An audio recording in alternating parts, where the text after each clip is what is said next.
Besi Radio, cerahkan harimu. Besi, kabar pagi.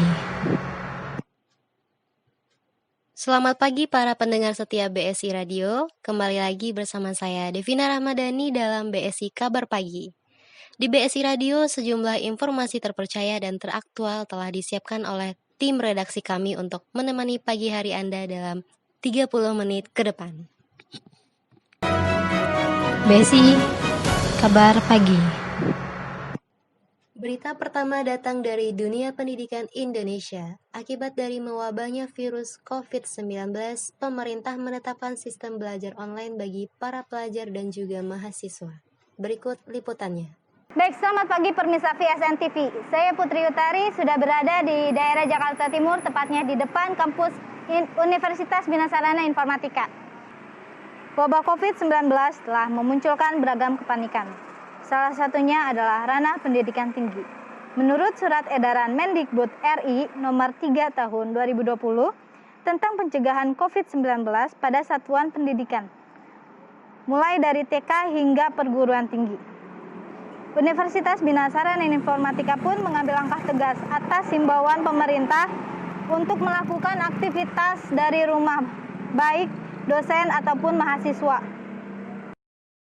Tanggapan saya sangat baik ya, karena pada saat ini, di saat wabah COVID-19 ini, mendukung sekali pembelajaran online agar mahasiswa dan siswa juga bisa menjaga physical dan social distancing-nya dan menjaga kesehatannya masing-masing. Tapi di sisi lain ada kurangnya, yaitu dari segi apabila mahasiswa dan siswa ingin praktek atau ada pembelajaran yang diharuskan praktek, mereka kesulitan untuk mempraktekkannya sendiri di rumah. Baik. Kendalanya hanya pada jaringan ya, di antara misalkan seperti saya ke mahasiswa saya atau sebaliknya sih. Jadi si mahasiswa ke dosennya. Jadi sebagai mahasiswa mereka penerimanya, apabila ada kendala jaringan, jadi yang saya sampaikan pun jadi setengah-setengah gitu. Dan solusinya biasanya dari saya itu mengirim voice note. Jadi si mahasiswa menghubungi saya lewat aplikasi chat WhatsApp ya, bilang bahwa misalkan ada materi yang terlewat, kemudian saya kirimkan voice note berupa materi yang tadi saya sampaikan, saya ulang di voice note tersebut. Kemungkinan sih untuk sarannya ke depannya ya, kita minta ke para operator-operator yang ada di Indonesia lebih meningkatkan jaringannya agar bisa mendukung proses pembelajaran online ini. Baik. Selanjutnya, akibat dari penetapan sistem belajar online, para tenaga pendidik membagikan keluh kesahnya. Berikut reporter Muhammad Tawaf melaporkan untuk Anda. Semenjak Mendikbud mengesahkan berlakukan pembelajaran jarak jauh dengan sistem online, membuat sejumlah guru mengeluh dengan perubahan yang mendadak tersebut, dari terhambatnya pemberian materi hingga sulitnya mengatasi di saat jaringan terganggu. Pendapat saya ya positif aja sih, karena sekarang lagi ada COVID-19 seperti sekarang ini, ya mau gimana lagi, dan kita juga harus mengikuti juga anjuran dari pemerintah pusat, juga masalah jaga jarak atau social distancing.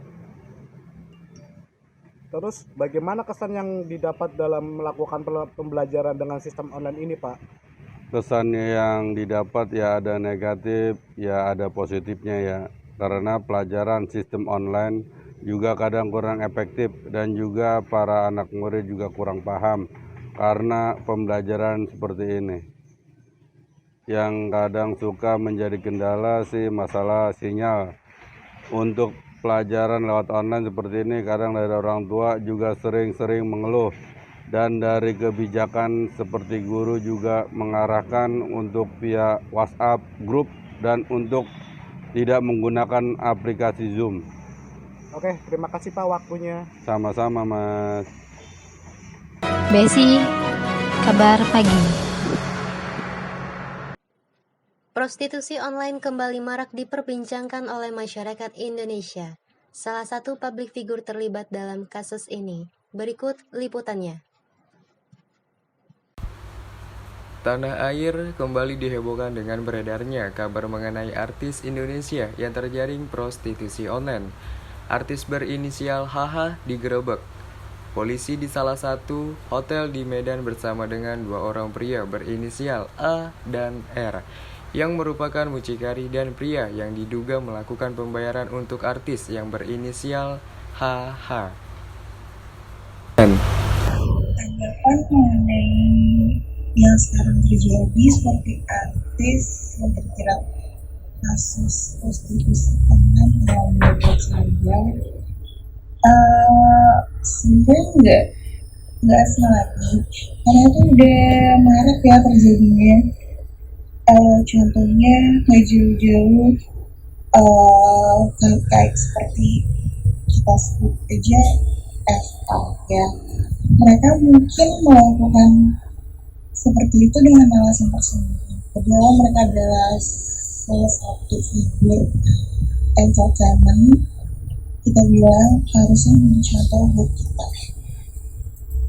Tapi entah mengapa mereka bisa terjerat dalam kasus prostitusi online tersebut. Yang kita nilai itu bukankah pekerjaan mereka menghasilkan uang yang bisa mencukupi kebutuhan mereka, apakah kurang? Tapi itu mungkin mereka mempunyai alasan tersendiri atau apapun itu, apapun dari segi ekonomi atau dari segi pergaulan atau dari segi bahkan zaman modern tahun ke tahun, kita nggak tahu. Jadi ya kita sebagai warga Indonesia, sebagai masyarakat mungkin kita ambil dari sisi negatif atau positif aja, kita ambil dari baik atau buruknya dibuang, tak perlu dicontoh begitu. Baik, lalu bagaimana dampak prostitusi online terhadap kehidupan sosial masyarakat? Dampak kasus dari prostitusi online buat masyarakat yaitu salah satu ada dampak negatif atau dampak positifnya. Dampak negatifnya yaitu mungkin satu, buat seseorang yang melakoni atau menjalani pekerjaan ini, prostitusi online ini, mungkin satu, itu bisa terkena penyakit seperti AIDS atau HIV, dan itu bisa membuat kesehatan kita tidak baik. Dan yang kedua, kita nggak tahu masa hidup kita gimana ke depannya, kesehatan kita ke depannya.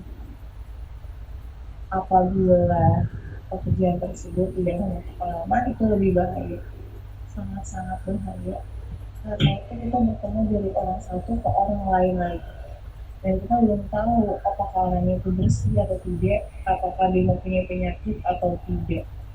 Itu adalah dampak negatifnya. Dan dampak positifnya yang kita lihat dari kejadian figur entertainment atau kita lihatlah sekeliling kita, mungkin ada yang melakukan pekerjaan ini, kita jangan mencoba-coba atau kita mencoba untuk melakukan pekerjaan khusus online ini, karena sekali kita terjun ke dunia ini, kita nggak tahu apakah kita mengontrol diri kita untuk berhenti atau tidak ya melakukan pekerjaan ini.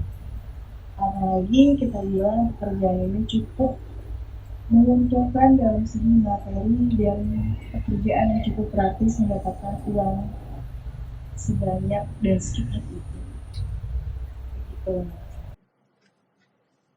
Akibat dampak dari COVID-19, pedagang UMKM di wilayah resah dan mengkhawatirkan nasib ke depannya.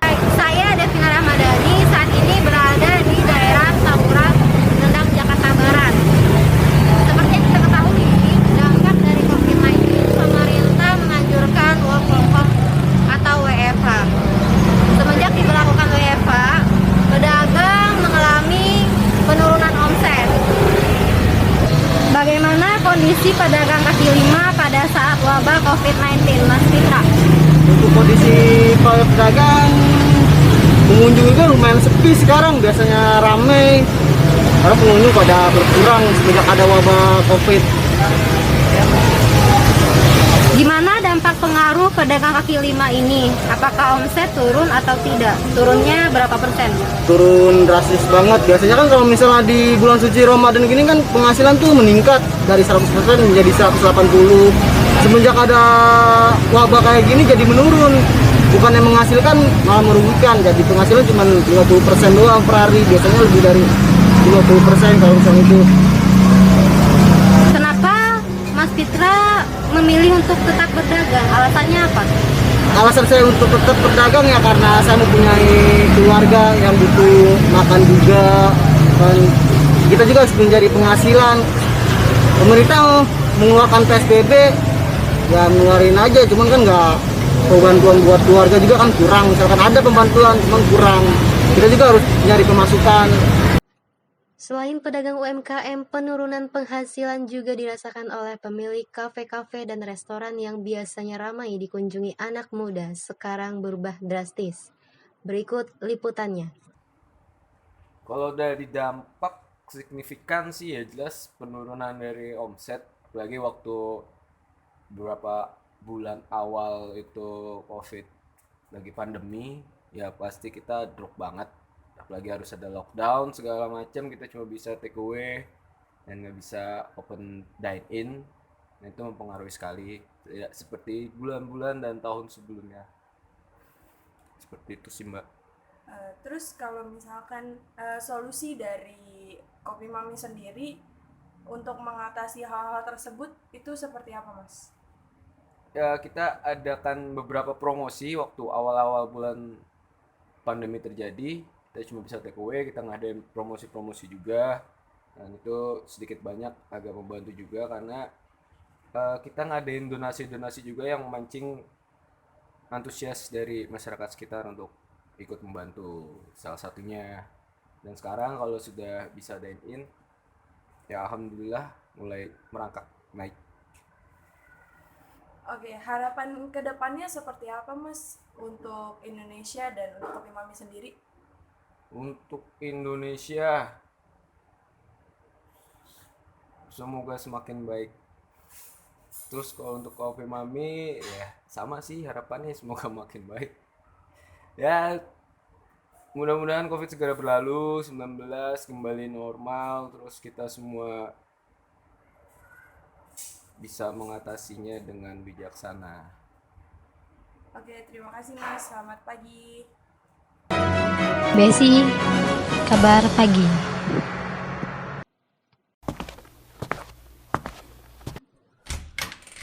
Kak, aku berangkat dulu ya.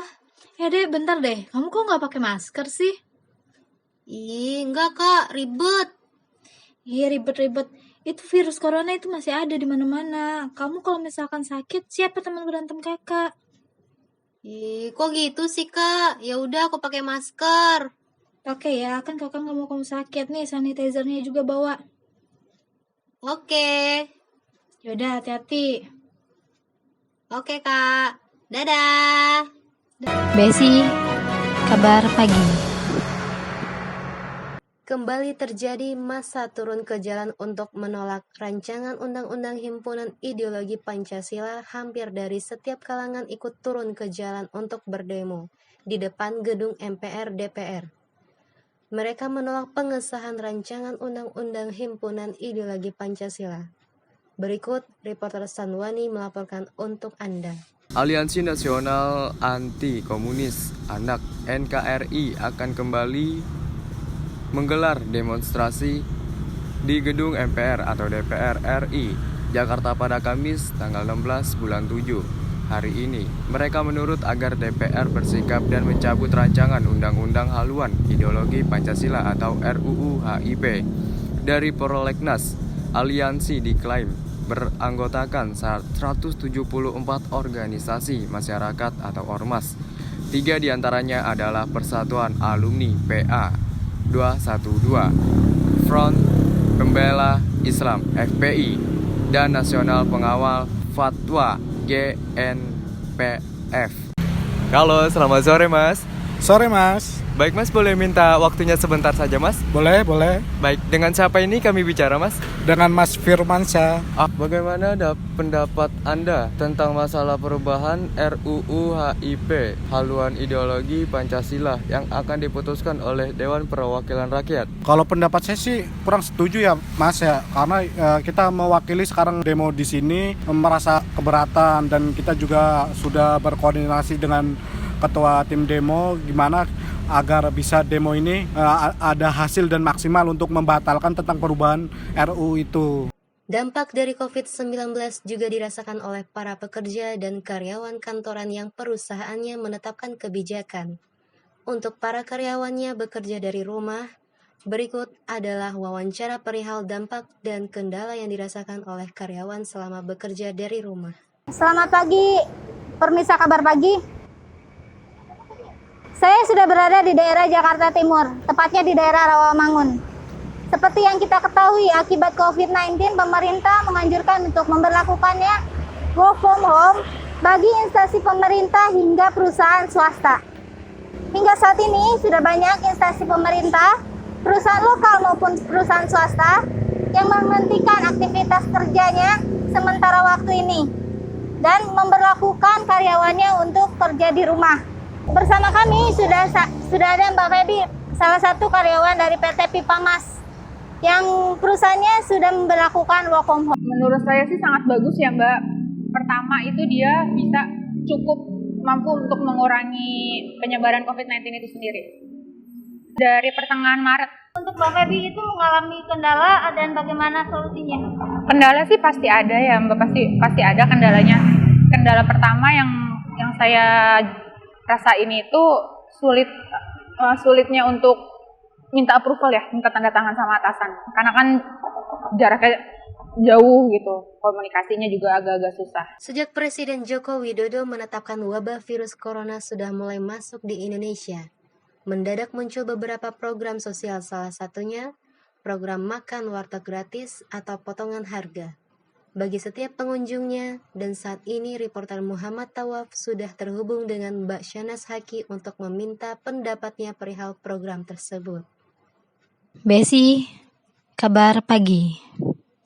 Pemirsa, saya sekarang ada di depan warteg Mamoka Bari, Jalan Raja Bakti, Jakarta Timur. Saya ingin melaporkan tentang adanya program makan gratis di warteg ini, dan saya akan mewawancari seorang pengelola dari warteg tersebut. Inilah kondisi warteg Mamoka Bahari, Jalan Kerja Bakti, Jakarta Timur di tengah pandemi corona ini. Menurut pengelola, omset yang didapat tidak seperti pada hari-hari biasanya sebelum adanya wabah COVID ini. Namun, mereka tetap konsisten untuk menjalankan program yang telah mereka buat.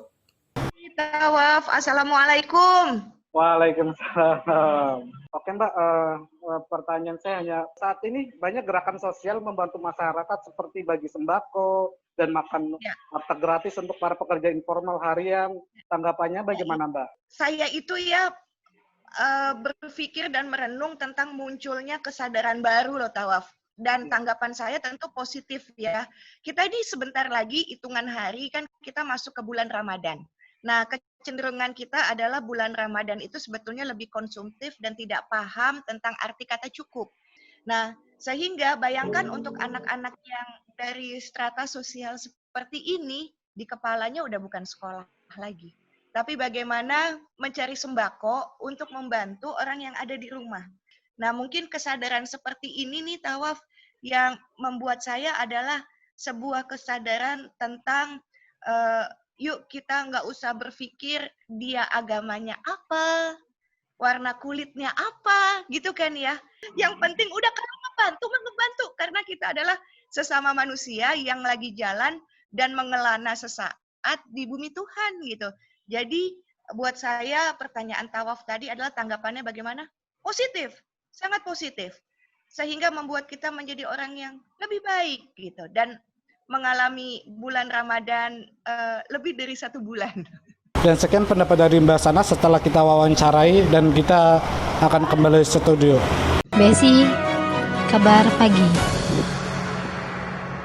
Selain itu, dampak dari COVID-19 juga sangat dirasakan oleh para atlet Indonesia. Salah satunya Mas Ivo Syadan. Atlet wheelchair basketball Indonesia ini sangat merasakan dampak dari COVID-19, mulai dari penundaan event sampai event yang dibatalkan akibat dari pandemik ini. Berikut reporter Mutiara melaporkan untuk Anda. Selamat pagi pemirsa Viasan TV, dengan saya Mutiara Rohma melaporkan dari GOR Kecamatan Durensawit. Keterbatasan pada seseorang terkadang dipandang sebelah mata oleh orang-orang tertentu. Hal ini yang menyebabkan beberapa kaum difabel merasa kurang percaya diri. Tetapi ada beberapa kaum difabel yang justru merasa lebih percaya diri karena kekurangannya tersebut. Misalnya, menjadi atlet difabel yang ikut berkompetisi di beberapa kejuaraan. Dan ternyata kehebatan mereka tak kalah dengan para atlet yang non-disabilitas. Salah satu contohnya Mas Ivo Sadan. Selamat pagi Mas Ivo. Pagi. Bagaimana Mas kabarnya? Alhamdulillah baik. Bagaimana kegiatan Mas Ivo selama pandemi COVID-19 ini? Apakah berjalan seperti biasanya? Kegiatan jauh beda sih sama yang sebelum ada pandemi COVID ini. Berubah drastis. Yang awalnya sebelum pandemi kan saya ada di Platnas pemusatan latihan di Solo untuk para SEA Games, itu olahraga untuk disabilitas di Filipina tahun 2020 Januari. Cuma karena awal kesiapan Filipina belum siap waktu itu, diundurlah bulan Maret. Nah sehingga bulan Maret diundur lagi ke Agustus, akhirnya terakhir kabar di cancel. Di mana saat memang dari awal saya Platnas itu bulan Juni, kegiatan setiap hari itu saat Senin sampai Sabtu full olahraga, kayak mulai sprint, olahraga di lapangan terbuka, di GOR basket. Biasanya kan diadakan event setiap tahunnya seperti turnamen tingkat nasional, daerah, ataupun kota. Lalu bagaimana di saat pandemi seperti ini, apakah event tersebut masih tetap berjalan? Sejauh ini sih info event-event kebanyakan diundur. Adapun yang di cancel kayak SEA Games yang saya akan ikuti ini di Filipina ini, di cancel dia karena memang beberapa kali sempat diundur, gagal juga. Kalau kayak yang Paralimpik di Tokyo 2020 itu di cancel tahun depan. Untuk yang PON ataupun nasional ini diundur sampai tahun depan, melihat bagaimana perkembangan pandemi ini sih.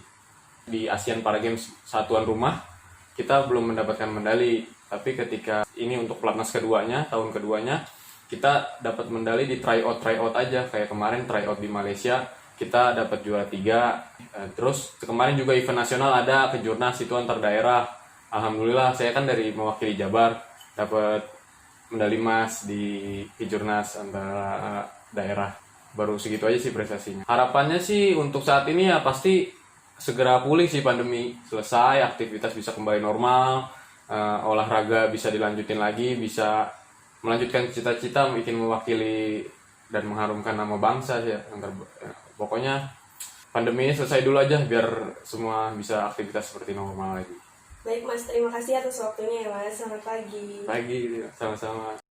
Indonesia adalah negeri yang kaya akan segala hal. Salah satunya adalah budaya. Jakarta kota yang sampai saat ini masih menjadi pusatnya orang-orang berkumpul memiliki banyak sekali kebudayaan. Salah satunya ondel-ondel.